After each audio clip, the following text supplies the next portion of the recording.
with me to the book of Esther. And I believe from March 1st, we talked about divine reversal, we talked about Esther, and we gave a good summary. I want to encourage you to get that part, because we're not going to give the backdrop for now, because I just wanted to zoom in on Mordecai. Okay, so Mordecai experienced divine reversal as he was going through spiritual warfare.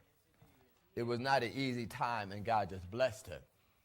Okay, and so it may not be an easy time right now in our life, but God wanted to give us divine reversals. See what I'm saying? It was not an easy time then, but God, he was able to weather the storm, fight the good fight, and got a testimony. So I want us to extract some things that he did. So in our warfare experience, be it mental, emotional, financial, and our health, we can enforce the covenant and get divine reversals. Amen. Okay? So in Esther, chapter 2, verse 21. Valencia, do you already have that? Can you read that? What it might say, read verse 17 and 18 first for me. And the king loved Esther above all women, and she obtained grace and favor in his sight more than all the virgins, so that he set the royal crown upon her head and made her queen instead of Vashti. Okay, now drop down to verse 21 through 23. In those days, while Mordecai sat in the king's gate, two of the king's chamberlains of those kept the door were wroth and sought to lay hand on the king Ahasuerus. And the thing was known to Mordecai, who told it unto Esther the queen. And Esther certified the king thereof in Mordecai's name. And when inquisition was made of the matter, it was found out. Therefore they were both hanged on a tree, and it was written in the book of the Chronicles before the king. Okay, so first thing, Mordecai had a concern. Okay, you can write this down. He had a concern with other people other than himself. Okay, he was not like, well, that's concerning the king. The king don't know me. You know, that's his business, what they want to do. He would not only look upon his own interests, but he looked upon the interests of others. Okay, not only that, but Mordecai made sure. This is all point number one. Mordecai made sure that the king needed to know was about to go down. That they about to try to kill him. Okay, this goes against the worldly thing. Say don't tell nobody. Don't what they call it? You a snitch, whatever. Right. According to the world, he was a snitch. Yeah.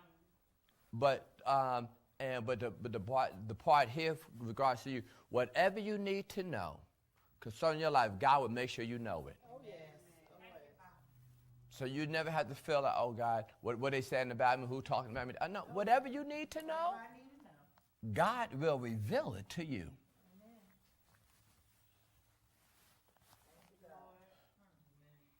You just make sure you look out for the welfare of the kingdom.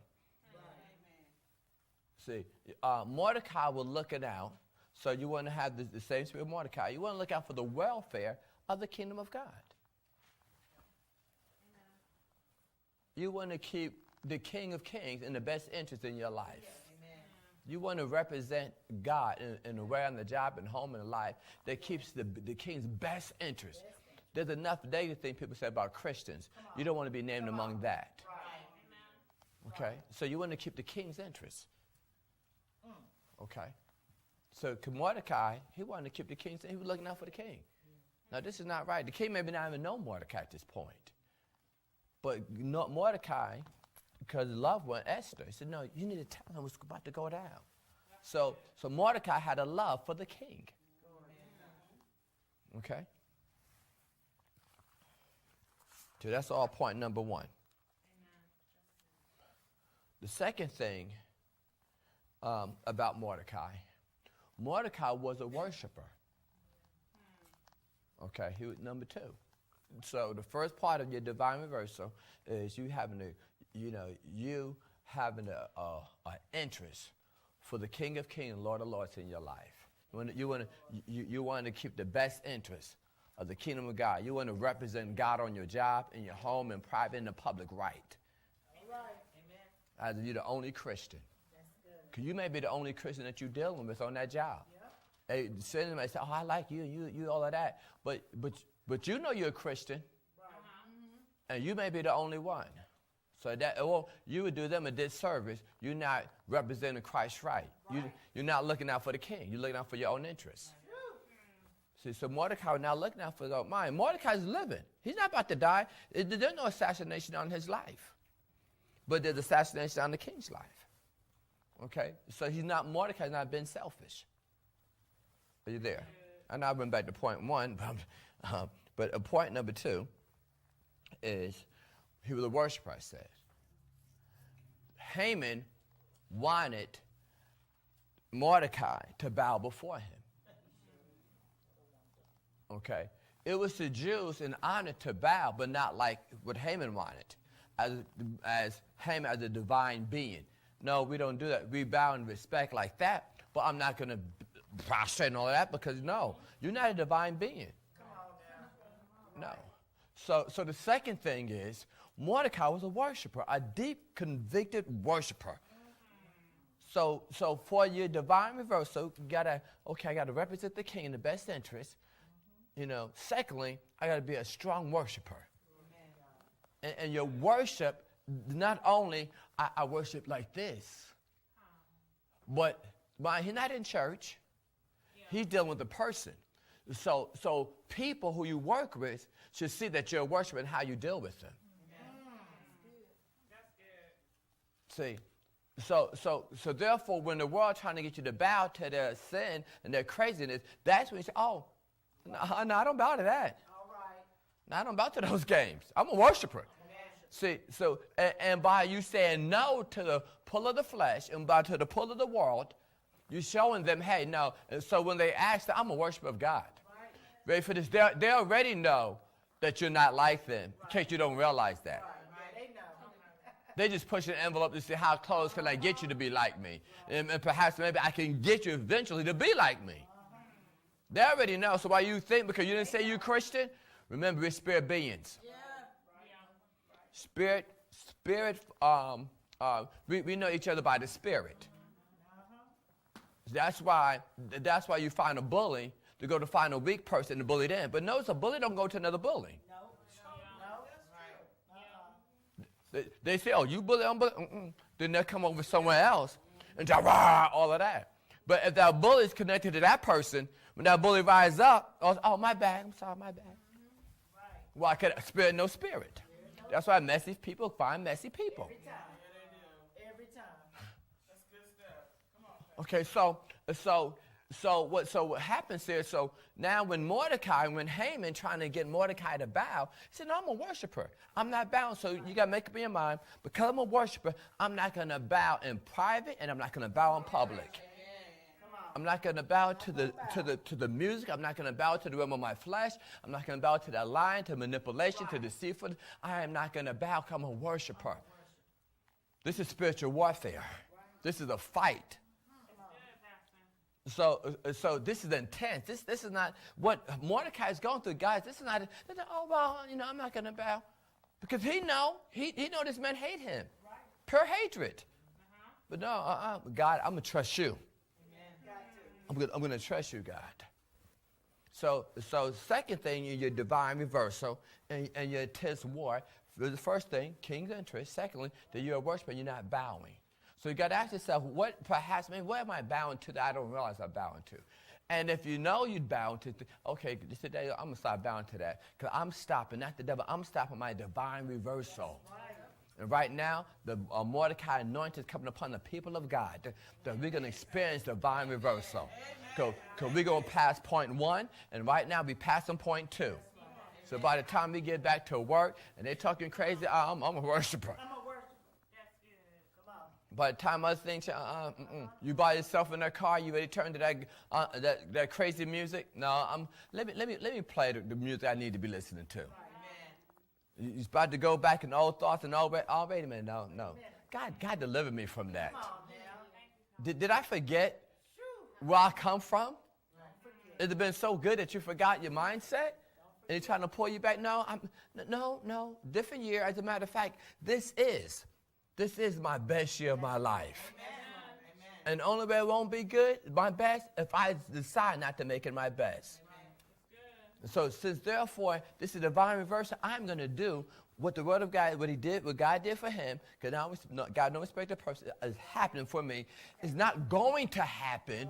It happens every day of my life. Every time you say, no, I'm going to worship, it's happening right there. Every time you say, I'm for the King's interest, it's happening right there. You are starting the seed of your divine reversal. What have you looking for the big manifestation? God said, no, the test was on Monday. Right. There you go. See, you're the one that say, you look at it, woohoo, it's about to happen, because I decided to be a worshiper in this situation. Woohoo, it's about to happen because I'm in the fire. Woo, it's about to happen now, Jack. It's about to happen. It's about to get it on now. Everything in my flesh wanted to go contrary, so it must be about to happen. As a matter of fact, it is happening. If it wasn't happening, the devil would be acting like this towards me. So it's happening. I'm about to get my groove on. Number three thing about, I'm not trying to preach this, just trying to give you these things here. Third thing about Mordecai. In Esther chapter 6, verse 2 through 3, please, can we go there? And I got to kind of speak this thing. Esther chapter 2. Esther chapter 6, verses 2 and 3. Can you read that, please?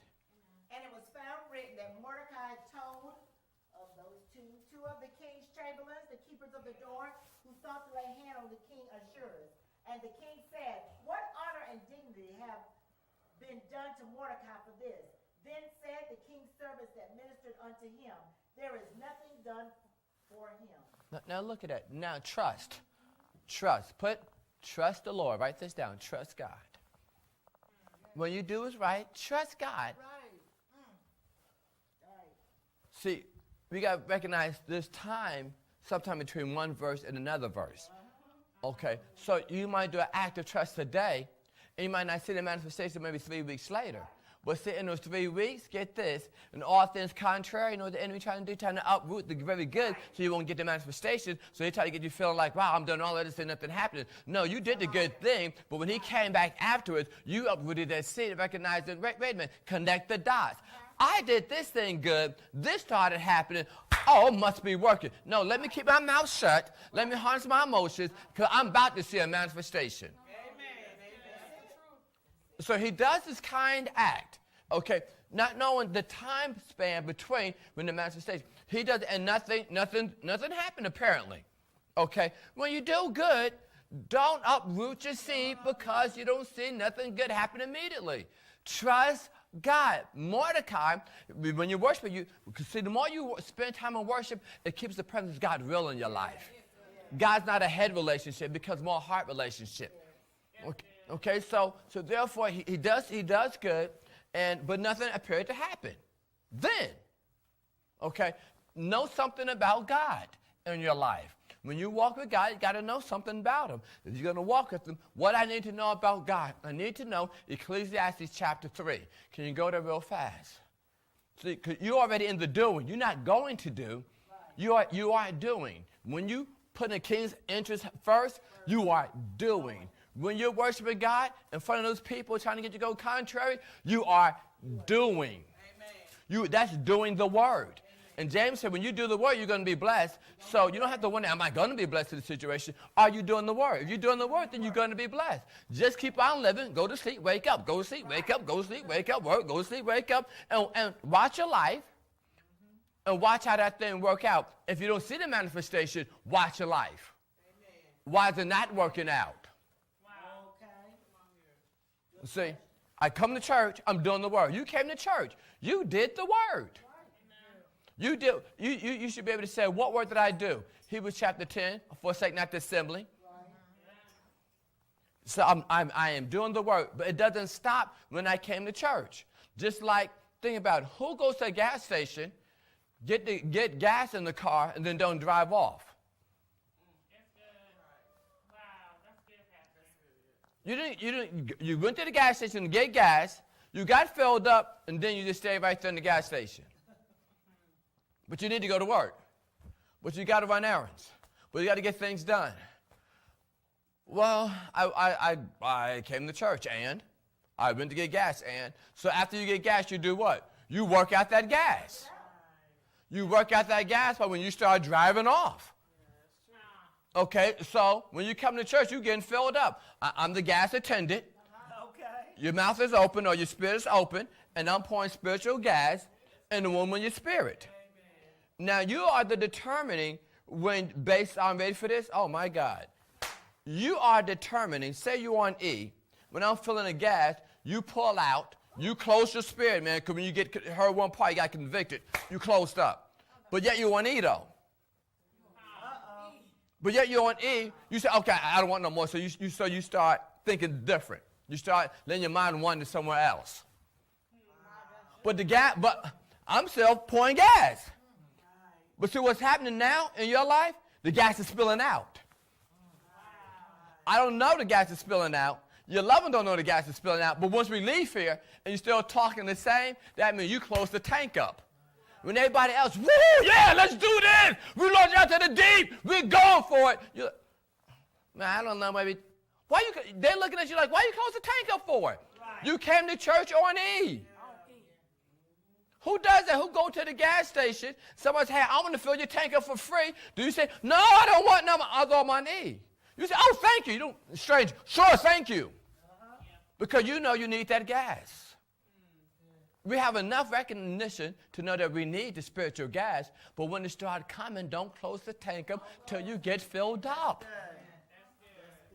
Keep your tank open, okay? Because how the word comes. You know, you've been around here too long not to know. 2 Timothy chapter 3, verse 16. The word comes here from doctrine.